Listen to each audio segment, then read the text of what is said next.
नमस्कार भक्तांनो, श्री स्वामी समर्थ. हर हर महादेव. आजची ही कहाणी केवळ एक कथा नाही, तर तुमच्या आयुष्यातील दुःखाचे डोंगर फोडणारा एक चमत्कार आहे. महादेव स्वतः म्हणतात, जो भक्त ही कथा अत्यंत श्रद्धेने आणि शेवटपर्यंत ऐकेल, त्याच्या आयुष्यातील सर्वात मोठे पाप आणि नशिबात असलेले भीषण संकट त्याच क्षणी नष्ट होईल. सोमवारचा उपवास करणाऱ्यांसाठी ही कहाणी वरदानच आहे भक्तांनो. आजची जी कहाणी आहे, जो प्रसंग आहे, तो खूप ज्ञानवर्धक आहे. त्यामुळे लक्षपूर्वक ऐका. ही पवित्र कहाणी तुला तुझ्या जीवनात खूप मोठी प्रेरणा देईल. तुम्हाला माहीत आहे का, कधी कधी आपल्या नशिबात जे सुख नसतं ते मिळवून देण्यासाठी प्रत्यक्ष देवही खाली येतो, पण त्यासाठी कोणाची तरी निस्वार्थ भक्ती कारणीभूत असते. जर तुमच्याही आयुष्यात संकटे येत असतील, मुलंबाळं आजारी असतील किंवा नशीब साथ देत नसेल, तर ही एका पक्षाची शिवरात्री ही कथा आज तुमच्यासाठी वरदान ठरणार आहे. ही कथा ऐकल्यानंतर तुमच्या मुलाबाळांवर येणारे संकट, विघ्न टळेल आणि तुमच्या घरात सुख समृद्धी नांदेल. कथेला सुरुवात करण्यापूर्वी जर तुम्ही महादेव आणि स्वामींचे खरे भक्त असाल, तर आत्ताच्या आत्ता कमेंट बॉक्समध्ये श्री स्वामी समर्थ, हर हर महादेव लिहा. व्हिडिओला लाईक करा आणि चॅनलला सबस्क्राईब करा, कारण आजची ही कथा तुमचे नशीब बदलणार आहे. चला तर मग या पवित्र कहाणीला सुरू करूया. एका नगरात एक श्रीमंत सेठ राहत होता. त्याला अन्नधान्याची, धनाची कोणतीही कमतरता नव्हती. पण हे लोक कधीही त्यांच्या आयुष्यात दानधर्म किंवा इतर कोणाचीही सेवा करत नव्हते. त्यांनी त्यांच्या आयुष्यात कधीही कोणाला भिक्षाही दिली नसे. त्यांना कोणतेही संतान नव्हते. त्या सेठचा वाडा ज्या ठिकाणी होता, तिथे एक पिंपळाचे झाड होते. त्या पिंपळाच्या झाडावर एक सुंदर पक्षी राहत होता. त्या पक्षाने तिथेच घरटे बांधले होते. त्या पक्षाला पती व 2 पिल्ले देखील होती. तो पक्षी रोज आपल्या पिल्लांना खायला आणण्यासाठी नगरात जात असे आणि नगरातून पिल्लांसाठी खायला आणून त्यांच्या घरट्यात जाऊन बसत असे. त्या सेठच्या घरी देखील तो पक्षी रोज जायचा, पण तिथे त्याला एकही दाणा मिळत नव्हता आणि तो पक्षी तिथून पुढे जायचा. तेव्हा तो पक्षी मनात विचार करू लागतो की या सेठकडे संपूर्ण शहरातील सर्वात मोठा वाडा आहे. तो खूप श्रीमंत व्यक्ती आहे, पण तरीही तो कधी कोणाला दान करत नाही, कधीही कोणाला भिक्षा घालत नाही, कधी कुठल्या देवळात मदत करत नाही, नाही कधीही असहाय्य माणसाला तो मदत करत नाही, नाही कधी जनावरांना मदत करत नाही. हा सेठ अतिशय कंजूष आहे. एके दिवशी सकाळी हा पक्षी घरट्यातून उडून त्या सेठच्या हवेलीवर बसतो. जेव्हा पक्षी जाऊन सेठच्या वाड्यात बसतो, तेव्हा सेठ आणि त्याची पत्नी बोलत बसलेले असतात. त्याची पत्नी सेठला सांगत होती की आपल्याकडे खूप संपत्ती आहे, आपण खूप श्रीमंत आहोत, संपूर्ण नगर आपल्याला खूप मानतं, पण आपल्याकडे असलेल्या संपत्तीचा आपण काय करणार? या धनाचे तुम्ही काय करणार आहात? आपल्याला पुत्र देखील नाही की ज्याला ही संपत्ती, हे धन मिळेल. तेव्हा तो सेठ आपल्या पत्नीला म्हणतो, हे प्रिये, यात आपली काय चुकी? आपलं नशीबच असं आहे. आपल्या नशिबात पुत्रप्राप्ती किंवा संतान प्राप्ती नाही. सेठ आपल्या पत्नीला म्हणतो, आपण जिवंत आहोत तोपर्यंत आपण ही संपत्ती खाऊ. आपण मरण पावल्यानंतर ज्याच्या नशिबात हे सर्व असेल ते सर्व तो खाऊन टाकेल. सेठ आणि त्याच्या पत्नीचे बोलणं तो पक्षी लक्षपूर्वक ऐकत असतो. या दोघांचे बोलणं ऐकून झाल्यानंतर पक्षी आपल्या खाण्याच्या शोधात जाऊन आपल्या पिल्लांना खायला घालून घरट्यामध्ये झोपून जातो. आता पक्षी रोज त्या सेठच्या घरी जाऊ लागतो आणि त्यांचं बोलणं रोजच्या रोज ऐकू लागतो. भक्तांनो, या सेठची बायको अतिशय प्रेमळ आणि दयाळू असते. तिच्यामध्ये करुणा खूप असते. जेव्हा त्या सेठची बायको त्या पक्षाला रोज आपल्या वाड्यात येताना पाहते, तेव्हा त्या सेठच्या पत्नीला त्या पक्षावरती प्रेम आणि दया येते. आता त्या सेठची पत्नी त्या पक्षाला रोजच्या रोज लपवून दाणे खायला घालत असते आणि तो पक्षी देखील ते दाणे स्वतःही खात असतो आणि आपल्या पिल्लांनाही खायला देत असतो. असेच काही दिवस निघून जातात. तेव्हा तो पक्षी मनात विचार करू लागतो, या सेठची बायको किती चांगली आहे. मला माझ्या पिल्लांना रोज खायला देते, पण तिच्या नशिबात पुत्रप्राप्ती किंवा संतान प्राप्ती नाही. तेव्हा तो पक्षी मनात विचार करू लागतो की मी असे काय करता येईल की या सेठच्या पत्नीला पुत्रप्राप्ती होईल. एका दिवशी त्या पक्षाच्या मनात विचार येतो की मी एक गोष्ट करू शकतो. मी देवाधिदेव महादेवांकडे जातो आणि सेठच्या पत्नीसाठी महादेवांच्या चरणी प्रार्थना करतो की सेठच्या पत्नीला पुत्रप्राप्ती व्हावी. हाच विचार करून तो पक्षी आपल्या पतीला म्हणतो की मी काही दिवसांसाठी लांब बाहेर ठिकाणी जात आहे. तुम्ही आपल्या पिल्लांचे रक्षण करा, आपल्या पिल्लांना वेळच्या वेळी खायला प्यायला द्या. आणि ती पक्षी उडत उडत उपाशी पोटी शेवटी कैलास पर्वतावर पोहोचते. त्या पक्षाने एकही दाणा खाल्लेला नसतो. तसंच उपाशी पोटी तो पक्षी उडत उडत कैलास पर्वतावर पोहोचतो, जिथे माता पार्वती आणि देवाधिदेव महादेव बसलेले असतात. त्या पक्षी जोरात उडत उडत येऊन माता पार्वतीच्या पायांवर बेशुद्ध पडते. माता पार्वती मोठ्या प्रेमाने त्या पक्षाला आपल्या हातांवर घेतात आणि त्या पक्षाला प्रेम देऊन कुरवाळून जागे करतात. पक्षाला विचारतात, अगं तू कुठून आली आहेस? तू कोण आहेस? तू खूप नाराज देखील वाटत आहेस. काय झालं आहे? तेव्हा ती पक्षीण म्हणते, माता पार्वती, मी खूप लांबून आले आहे. आई, मी माझ्याकडे दुःख आहे म्हणून दुःखी नाही, तर एका दुःखी स्त्रीसाठी तुझ्याकडे आले आहे. मला तिचं दुःख सहन होत नाहीये. तेव्हा माता पार्वती त्या पक्षिणीला म्हणते, मला तुझं दुःख स्पष्ट आणि व्यवस्थितरित्या समजावून सांग. तेव्हा ती पक्षीण म्हणते, हे माता, मी ज्या ठिकाणी राहते तिथे एक वाडा आहे. त्या वाड्यात एक सेठ आणि सेठाणी राहते. त्या सेठची पत्नी खूप दयाळू आणि प्रेमळ आहे.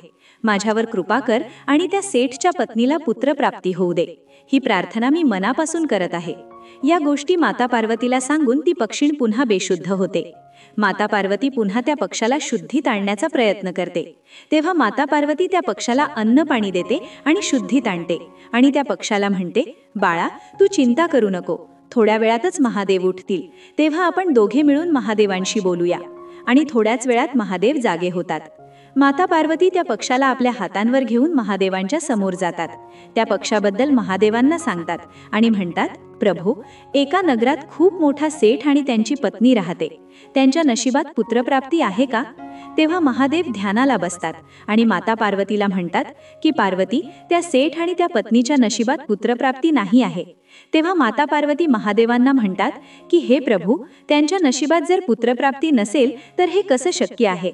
तेव्हा माता पार्वती महादेवांकडे हट्ट करतात आणि प्रेमाने म्हणतात, हे प्रभू, ही पक्षी खूप लांबून मोठ्या आशेने आपल्या जवळ आली आहे. तिची इच्छा तुम्ही पूर्ण करावी अशी माझी इच्छा आहे. माता पार्वतींची ही गोष्ट ऐकून देवादिदेव महादेव म्हणतात, ठीक आहे, तुझा कोणताही हट्ट मी अपूर्ण ठेवला नाही. तुझा हा हट्ट देखील मी पूर्ण करीन, पण एक मोठी अट आहे. मग महादेव त्या पक्षिणीला म्हणतात, तू ज्या शेठच्या पत्नीसाठी प्रार्थना करत आहे, तो सेठ आणि त्याची पत्नी कधीही दानधर्म करत नाहीत. त्यांची कोणत्याही भगवंतावर श्रद्धा नाही. ते कधीही ईश्वराचे भजन ऐकत नाहीत. पण आता त्यांना पुत्रप्राप्ती झाल्यावर हे सर्व करावं लागेल. त्यांना लोकांची सेवा करावी लागेल. त्यांना दान धर्म करावा लागेल. त्यांना मंदिरातही जावं लागेल. त्यांना भक्ती करावी लागेल. त्यांना भजन सत्संग ऐकावाच लागेल. आणि त्यांना जर ह्या गोष्टी केल्या नाही तर पुढे जाऊन सगळं काही अवघड होईल. त्यांच्यावर संकट येत राहतील. हे ऐकून ती पक्षीण महादेवांना म्हणते, हे देवा, मी माझ्या परीने खूप प्रयत्न करेन. ते मंदिरात जातील, दान धर्म करतील, लोकांची सेवा करतील. या सर्वांची मी व्यवस्थितरित्या काळजी घेईन. तेव्हा महादेव त्या पक्षिणीला तथास्तु असं बोलून आशीर्वाद देतात आणि तो पक्षी पुन्हा उडत उडत येऊन आपल्या ठिकाणी पोहोचतो. बरोबर 9 महिन्यांनंतर त्या शेठच्या बायकोला पुत्रप्राप्ती होते. तेव्हा शेठ आणि त्यांची बायको खूप आनंदी होतात. त्यांचा आनंद गगनातच मावत नसतो. शेठच्या बायकोला पुत्रप्राप्ती झाल्यामुळे त्या पक्षिणीला देखील भरपूर आनंद होतो. ती मनात म्हणते, माझ्या मेहनतीचे फळ मला महादेवांनी दिलं. पक्षीण खूप प्रसन्न झालेली असते. ती मनात हा विचार करते की जेव्हा शेठ आपल्या पुत्राला काही ना काही खायला देतील तेव्हा त्यातील काही दाणे खाली देखील पडतील आणि ते खाली पडलेले दाणे आम्हाला भेटतील. हाच विचार करून ती पक्षी खूप आनंदी झालेली असते. आता हळूहळू त्यांचा मुलगा मोठा होत असतो. एक शिवरात्री निघून जाते, दुसरी शिवरात्री निघून जाते, तिसरी शिवरात्री निघून जाते, चौथीही शिवरात्री निघून जाते आणि 5वी रात्री येणार असते. तेव्हा ती पक्षी खूप दुःखी आणि चिंताग्रस्त झालेली असते. कारण पक्षी विचार करू लागते की शेठचा मुलगा आता 5 वर्षाचा झालाय. हा शेठ आणि शेठण्णी अजूनही कोणतेही दान करत नाहीत, कोणत्याही मंदिरात जात नाहीत, कोणाला भिक्षा देत नाहीत, कोणतेही पुण्य कार्य करत नाहीत. आता हा विचार करून त्या पक्षिणीला खूप वाईट वाटते. पक्षी विचार करू लागते की जर या लोकांनी दानधर्म करायला सुरुवात केली नाही तर त्यांच्या मुलाचे आयुष्य कमी होईल आणि तो लवकरच मरेल. हा विचार करून पक्षी खूप दुःखी होतो, खूप चिंताग्रस्त होतो. पक्षी विचार करू लागतो, शेठ आणि त्यांच्या पत्नीला मी हे कसं सांगू? त्यांना माझी भाषा कळत नाही, माझे हावभाव समजत नाहीत. आता मी काय करू? हा विचार करून यावरून पक्षी खूप दुःखी होते. तोपर्यंत त्या पक्षिणीची बाळही खूप मोठी झालेली होती. पक्षी आपल्या मुलांना म्हणते की मुलांनो,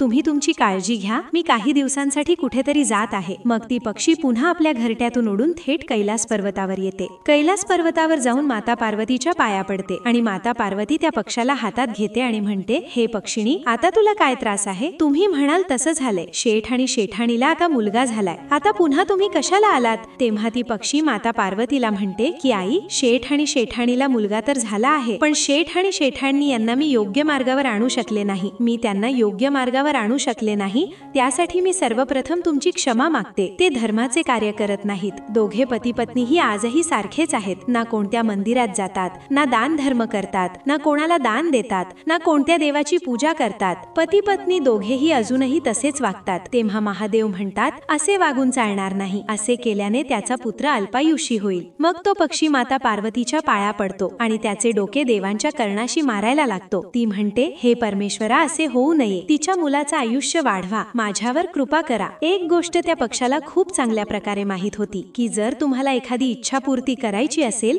तर माता पार्वतीकडे करा. माता पार्वतीच्या चरणी शरण जा. मग माता पार्वती नक्कीच देवादिदेव महादेवांना या गोष्टीसाठी तयार करते आणि त्याचप्रमाणे तो पक्षी माता पार्वतीच्या चरणांशी शरण गेला. आपले डोके माता पार्वतीच्या चरणांशी आपटू लागला. तेव्हा दयाळू माता पार्वतीने त्या पक्षाला आपल्या हातावर घेतले आणि म्हणाली, हे पक्षी, तू चिंता करू नकोस, सर्व ठीक होईल. असे बोलून माता पार्वती महादेवांना म्हणू लागल्या, हे प्रभू, हे संकट दूर करा. तेव्हा तो पक्षी माता पार्वतीला म्हणतो, आई, मी त्यांना समजावण्याचा खूप प्रयत्न केला, पण त्यांना माझी भाषा कळत नाही. माझे हावभावही ते समजू शकले नाहीत. आता मी काय करू? तेव्हा पक्षी म्हणतो, आई, तू आणि बाबांनी दोघांनी तिथे जाऊन शेठ आणि शेठाणीला योग्य मार्गावर आणले तर खूप चांगले होईल. तेव्हा पार्वती आणि भोलेनाथ बाबा म्हणतात की ठीक आहे पक्षी, असेच होईल. आपण लवकरच शेठच्या वाड्यावर पोहोचणार आहोत. प्रिय भक्तांनो, मग तो पक्षी कैलासाहून आपल्या घरी येतो आणि घरट्यात जाऊन बसतो. माता पार्वती आणि महादेव देखील एका साधूचे रूप धारण करून त्या शेठच्या वाड्यावर पोहोचतात आणि शेठच्या बायकोला म्हणतात, माता,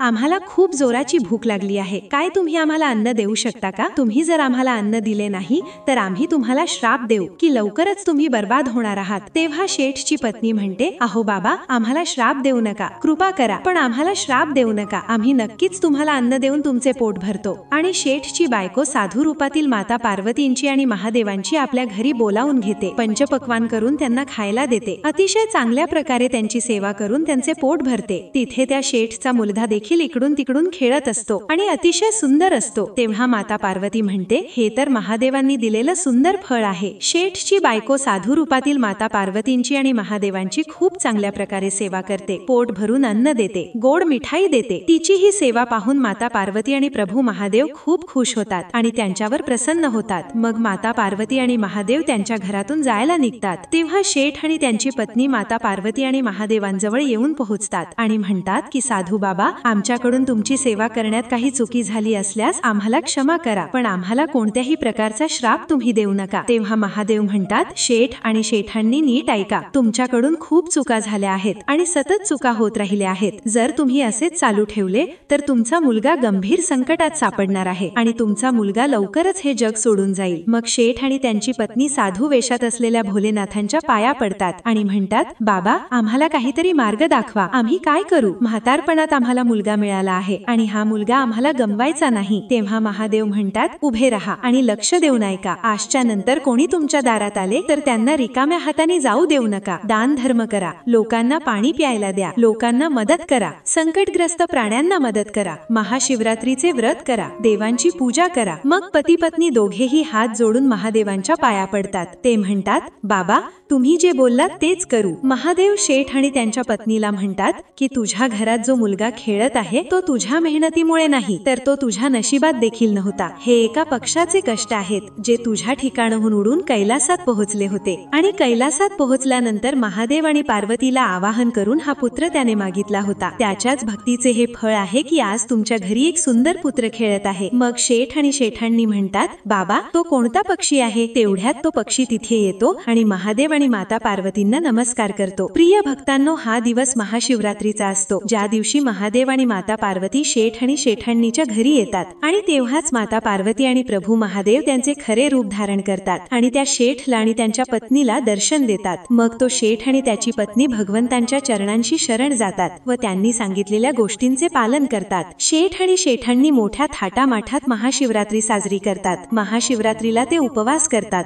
व त्यांच्यासोबत पक्षीही उपवास करतात आणि महाशिवरात्रीचा उपवास करणाऱ्यांवर भगवंताची कृपा कायम होते आणि होत राहते. प्रिय भक्तांनो, आजची कथा इथेच संपते आहे. आम्हाला आशा आहे की तुम्हाला ही कथा नक्कीच आवडली असेल आणि तुम्ही या कथेतून खूप प्रेरणा घेतली असेल. तुम्हाला आजची कथा कशी वाटली हे नक्की कमेंट करून सांगा. तसंच कमेंट बॉक्स मध्ये श्री स्वामी समर्थ आणि देवादिदेव महादेवांचा जयघोष करायला विसरू नका. तसंच आपलं हे आध्यात्मिक चॅनल सबस्क्राईब करा. भक्तांनो, तसंच ती तुमच्या समोर दिसणारी घंटी दाबायला विसरू नका, जेणेकरून आमच्या प्रत्येक येणाऱ्या व्हिडिओच्या नोटिफिकेशन्स नेहमी तुम्हाला मिळून जाईल. सर्वांनी तुमची काळजी घ्या. ओम नमः शिवाय. श्री स्वामी समर्थ.